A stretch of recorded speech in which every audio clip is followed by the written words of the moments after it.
Well, good Sunday morning, everybody. Well, do you take your immigration policy with ice or no ice? From coast to coast and from the nation's capital to the U.S. Mexican border, immigration enforcement has become a hot issue with a cold divide, including right here at home.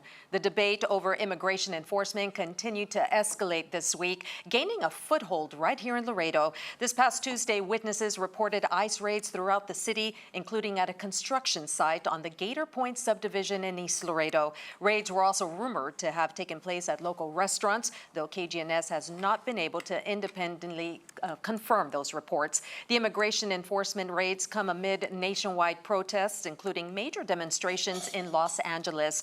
And those reports led to opinions on all sides of the debate. Here's what party leaders had to say. Because these are not criminals. They're trying to, because the man in Washington set up a quota of the brown people that needed to be picked up, and they're not meeting them because they're picking up people that are honest, hardworking. That was something that the president had mentioned that he was gonna follow through on everybody being in compliance with immigration law. Like we all have to follow all laws, right? That conversation also took hold at City Hall. We reached out to all 8 city council members to hear their views. Laredo's mayor, Dr. Victor Trevino, told us the city is in constant communication with local, state, and federal partners regarding immigration operations. In statements provided to KGNS, several council members shared their thoughts on the raids, expressing a range of opinions and concerns. Some strongly condemned the actions, while others highlighted the city's limited role in such operations. Similar sentiments were echoed, like in this one. Is completely wrong. Like I mentioned prior to, if people are here working, trying to make a better living for themselves and their families, we should leave them alone. Now, if they're, like I say, if they're here committing crimes and doing things wrong here in the U.S., then absolutely, I can completely support that. As far as the city supporting this, I really don't think any of myself or my colleagues would support this at all.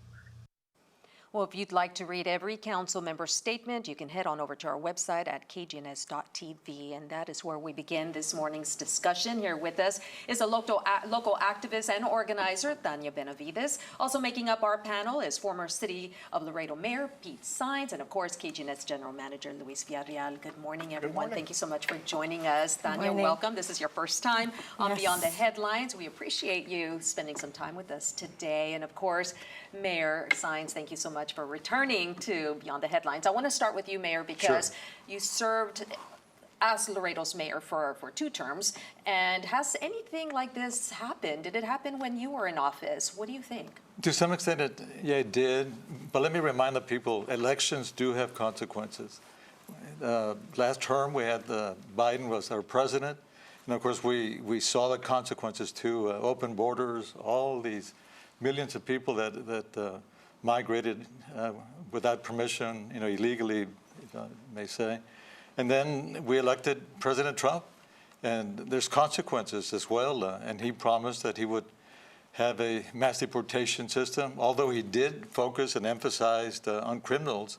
And I think that's where the problem is now arising. But as of Thursday, I've heard President Trump say that he would consider issuing an order of some sort, exempting possibly hard workers with farms and ranchers and migrant workers. Migrant workers, but migrant workers are not illegal. Mm-hmm. Right. There's a difference. Yeah. But also on the leisure side, the hotels, motels. Right. So I think he's softening up because he's hearing from the business community. They're saying you're affecting our bottom line, so to speak. Well, and he owns hotels too. He's got Trump hotels around so I think town.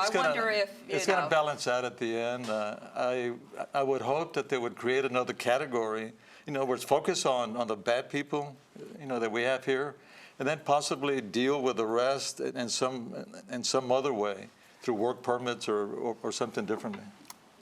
So. I'm sorry, I'm going to step in here for a minute because I'm feeling the tension. I have to ask. Okay, so, Mayor, and this is obviously very complicated in many ways, but without being partisan or blaming this on Biden or on Reagan or on anybody else, we've had illegal immigration in this country forever. We had legal immigration, we had illegal immigration. And we've never dealt with it in any way, shape, or form. And when I hear you or Councilman Gutierrez talk about this, or some of the other people that are talking about the difference between criminal illegals and non-criminal illegals, are we then taking a position that, okay, you can come in here as long as you're not a criminal? That's it? Cross the river, jump a fence, do whatever you want, and as long as you're okay, the border is open, you can come in and you can work and you can take our services. Is that the position that we need to be taking? No, because it's not that way now. The law is very clear. If you came illegally. So why can we not deport people that are here illegally, regardless of whether they're criminals or not? Politically, and this is where the politics set in. It's the compassion, the compassion factor. But hearing it from Trump now, obviously now he's considering maybe some other category. Well, yeah, but here we go again. And again, we don't address the problem. I've said many times that unless you penalize the employers for hiring illegal people, you're never gonna, as long as there is an opportunity for me to get a better life, and most of these people are looking for a better life, and there is a place to get it, they're not gonna stop coming. And if there are no consequences for employers, and you know what, in our town, in our community, Mayor, this is, I mean, nobody even thinks about it, but sure. We don't. And there are businesses that are affected by this. There are, you talk about the cost to the consumers and things like that.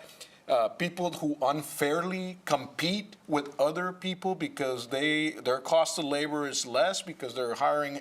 This is a very complicated issue. And when we sit here and say, well, no, that's okay, these people are not criminals, so they can stay, I think then we're not accomplishing anything. If I may, I'm not to speak for the mayor, but I believe that part of the issue here is also the promises that were made during the Trump administration and the consent that was created through those promises, which, to the mayor's point, it was the targeting of people with criminal records. Whether you agree of how the immigration system has taken shape or not over the years, I think part of the reason why we're in this situation as well is because the system has been intentionally left broken. Yes. And by both sides, right? for different reasons, but by both Elections sides. have consequences for sure, and also the just blatant disregard of having real immigration reform is now a direct product and harm to our community, in a community where 94 to 95% of the population is Hispanic, where people are being ripped apart from their families, where construction sites are being left empty. I think we do need to acknowledge the harm and the trauma that is taking place right now, regardless of how you feel about the president's mass deportation plan. But we can all agree that he is not keeping his promise of only targeting those with records, which were his own words. And to the mayor's point, he's now walking back a little bit of that, seeing the harm that is taking place. You had Omaha, Nebraska, half of a plant got completely wiped out in a day's time. These are the people that are picking our food. This is going to have a direct impact in our table. Then hire them legally. Then put a path so that this can be done Absolutely. properly. We keep playing politics with this issue. For the last 50 years. We shape it in one way or another, but at the end of the day, nobody has wanted to do anything about it. And now, whether they're broken promises or not, you've got somebody who's actually doing something. And if it touches us, the same thing that happened with Elon or whatever, oh yes, let's control waste and all these things. As long as it doesn't touch me, we're okay. Well, all of these things come at a price, and there's consequences, and there's heartbreak, and there's all these things that happen, but it needs to start somewhere. But I think it was heading that way for comprehensive immigration, although, there were major differences. But the fact that we ended up with another 10, 12, it just hugely complicated it. Now it's such a mess that, where do you start? So we started with the criminals.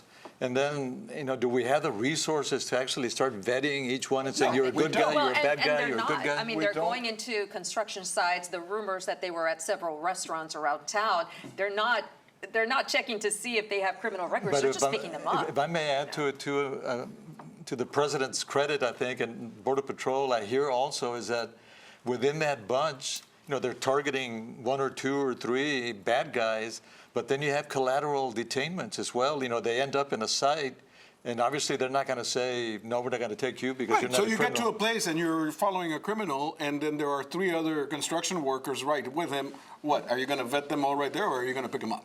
Right. Yeah, and I can see Well, that I think scenario. that's part of what is so outrageous about the way this is playing out is that there is such thing as due process in this country. Exactly. And we are losing sight of what that process is by saying, we're just going to take all of you because you look brown enough. And we need to acknowledge the racial profiling that happens This in is that where as the well. Supreme Court's going to speak. I don't. The Supreme Court needs to speak on this. Due process. I hear that immigration requires maybe a minimal, lesser due process requirement than Who's the criminal. supposed? Okay, so is the police in any criminal activity? If you are suspected of a crime, obviously not racial profiling, I'm here, but the due process does not mean that the arresting agency is the one that's going to give you the due process. Somebody's got to pick you up. They're just picking you up. Correct. Somebody's But- got to pick you up. You want me to give them due process at the construction site? Well, even in that, for example, we knew from the beginning of going into this administration that we were going to have to empower people to know their rights. People still have rights in this country by the Yes. Constitution, Yes. regardless of your documented status or not. And the fact of the matter is that no, that's not an option. That's the matter of the law, right? No, a non-documented citizen does not have the same rights that a The U.S. citizen. Constitution applies to everybody. But a No, good to portion legal citizens of this country. good portion of these people have Yes. been adjudicated. There's deportation orders already in play. It's a matter of just, exercising and enforcing those orders. I'm not saying all of them, but The from point what I hear. that I was going to make is that a lot of these warrants that were starting to be executed at homes, for example, they weren't judicial bench warrants signed by a judge. Okay. And so when we empowered people to know their rights, we said, when ICE comes knocking on your door, know your rights. Ask, do you have a warrant signed by a judge? If you do not have a warrant signed by a judge, that is not an That's when enforceable you go to somebody's home. warrant. Of course, but I would say that the same applies at a place of business, right? Where if you are getting a tip that there's someone without legal status there, and you're coming with a warrant from a judge, okay, that is totally enforceable. But when Okay. you are coming in taking sweeping action without regard for, we have seen people with status be caught up in this wave, be taken to deportation centers, who knows where, very hard for them to be tracked by their family members, by their loved ones. Even elected officials have struggled to get information of where people are being taken. I think we need to ask ourselves, who benefits from this? Also, Who too, are the third-party private prison companies that are benefiting from filling their jails with people that are being taken en masse? What were you going to say, Mayor? Yeah, what's adding fuel to the fire too are these protests, which turn into riots, and the fact that they're flying all these Mexican flags. And it's not helping Mexico. It's not helping the Hispanic people at all. It aggravates me to a certain point too. We're in the U.S. We should be patriots. We should honor the flag. The fact that they're burning the flag and they're flying all sorts of foreign flags in the U.S. Show respect. You want us to correct matters, and then you're basically adding more negativity to the issue. Let's be Americans. We are Americans, and if you don't feel that way, maybe you don't belong here. Okay.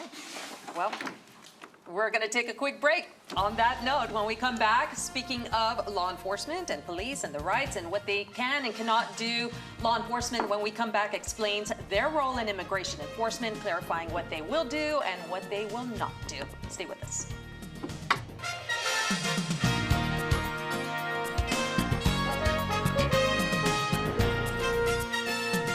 This past week, local law enforcement leaders took time to address their role during immigration-related operations. The Laredo Police Department sent out a statement earlier in the week, first acknowledging the rise of concern in the community. However, they say their primary responsibility, when requested by federal partners, is to provide visibility and presence during any law enforcement activity.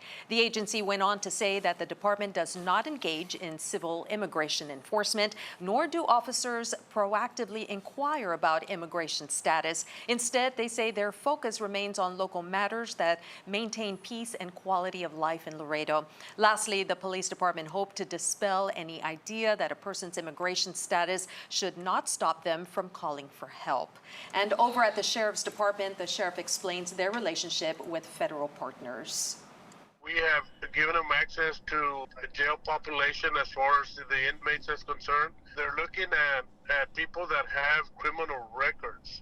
You know, obviously, if they're illegal and they have criminal records, they're going to track you down, and the best thing to do is turn yourself in. But, you know, that's something that we've always done. We always cooperated with ICE, Border Patrol, with everyone, you know, as far as immigration is concerned. When we reached out to the Department of Homeland Security, they sent out this statement where they confirmed that they continue to conduct worksite enforcement actions in the area, and that's where we're going to continue this morning's discussion. We're talking about the role of the Laredo Police Department, the sheriff, and basically law enforcement here in town, what they can do, what they cannot do. So should they be on the site, and should they be helping out? Well, they have to protect us from riots or not riots or whatever. I think the police has to have a presence of some sort. I'm not saying that they need to be the ones arresting people, but if there's going to be a scuffle or something, Some pushback. Yes, some civil pushback, disorder. there needs to be some sort of control. Well, I think we need to differentiate when we're talking about whether it's law enforcement presence at workplace enforcement actions or at peaceful demonstrations, right? And I think part of what we have to consider here in Texas is also the state law. So in addition to the separation that we typically have between federal, state, and local law enforcement agencies, we also have the Texas legislature laws that have been passed in recent sessions that are trying to force more of a relationship between local law enforcement and state actors and federal actors that are enforcing immigration. I think that the question here is, what does that do for the trust that the police department and the sheriff's department is able to have with our community? We have heard pleas from the police chief in the past saying that the concern is people are not going to call to report LPD 911 when they're caught in a domestic violence instance where they see a crime happening. Right. And what does that ultimately do to the general public safety of our It puts you communities? at risk. It puts you in danger. Yep, absolutely. We were talking- But the police or the law enforcement agencies still need to do a job. And so again, I agree 100%. There's no easy black and white thing, and you don't want people to stop reporting crimes. You don't want any of that. But you can't just stay on the sidelines and say, I'm not going to get involved if there is a possibility that you need to. Keep in mind, too, law enforcement is law enforcement. They enforce the law. Recently, the Texas legislature passed some bills that apparently gives the state, or I guess the local people, a little more freedom, authority, I guess, to help out. Not necessarily to arrest, so to speak, but to quell civil disobedience, riots, public safety, cooperate with pursuits, maybe not to endanger the public, things of that nature. Maybe the bill goes further. But what I'm saying is, for a police officer, it's black and white. It is black and white. You Follow enforce the the law. law. That's it. More so, a law enforcement officer, this is where it gets dicey, and I don't understand it. Let me ask you something, because the last demonstration that I participated on was when I was in the 7th grade, and we were protesting a teacher or something, and we picketed the principal's office or something like that. That's the last demonstration I was part of. But peaceful demonstrations, okay, so is blocking a bridge a peaceful demonstration? First of all, you need a permit, at least in the city, when you wanted to do a protest. If you're disturbing the normal flow of operations, No, you go to the that city still and they issue a considered- permit, stay on this side, Right. these hours, you And can so the control. moment that you stop following those rules, then law enforcement needs to step in. Because I've heard the comments, it's like, well, law enforcement is the one creating the problem. It's like, well, if you are stepping outside the peaceful demonstration part of this, then you're leaving law enforcement no choice. Blocking That's an streets. interesting question, Well, I mean, Reese, yeah, I because mean- I think the same can be asked about the reverse, right? Okay. isn't the precedent in some way, shape, or form by sending the National Guard to our local lands in Los Angeles also disrupting the normal flow of operations? And what does that do for the protection of our First Amendment right to peaceful protest? I agree that protests should remain peaceful. Yes, maybe walking through a bridge or a street disrupts the normal flow of operations, but that in and of itself is not a disruptive crime where you are harming others or putting other people in harm's When way. you're sitting there cheering and burning vehicles and things like that, I think you leave Well, very let's talk a little little bit about choice. Governor Abbott. So he sends out the National Guard even before any protests are happening. I mean, the protests that he was looking to, quell or make sure, according to his words, he sent out the National Guard early on in the week before Saturday's planned protests in San Antonio and in other cities. So is that already inciting some Well, kind then you of, get blamed for not being prepared if you didn't do that. Precisely. But- And also Then you're going to be blamed. It's like, well, the governor should have been doing something if he knew that all these things were going to happen. Saturday, we're going to have these demonstrations. Let's see what happens. But, on Saturday. could not the local municipality law enforcement have been able to take care of that? Are you just creating more of a scene, just to make a point? And that incites I think there are a lot of theatrics passions. out here, and I don't agree with sending in the National Guard or the Marines anywhere for a situation like this. Unless you're a businessman and they're burning your And then business, and then the you're police burning is your- and they're not responding called for it. early enough to respond, And nor so- the state police. I cannot speak to the fact that whether or not President Trump sent in the National Guard to California before the riots started or before the cars were burning. I don't know that. I'd be lying to you if I told you. I would assume that he did it after. And so that tells me that it's a reactionary step that is being taken because Because there's history too. Keep in mind the summer particularly of in- 2020 when it took days before the National Guard was actually Yeah, sent. right.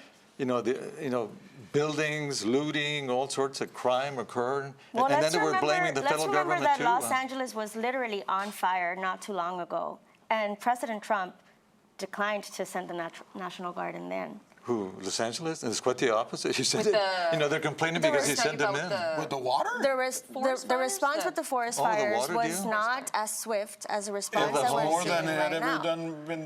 Listen, Well. I'm not a Trump fan. I'm not defending the man, and I think he's made some terrible mistakes. And that's part of my problem. We align with this issue based on President Trump or President Biden or Democrat or Republican. That's not supposed to be the case.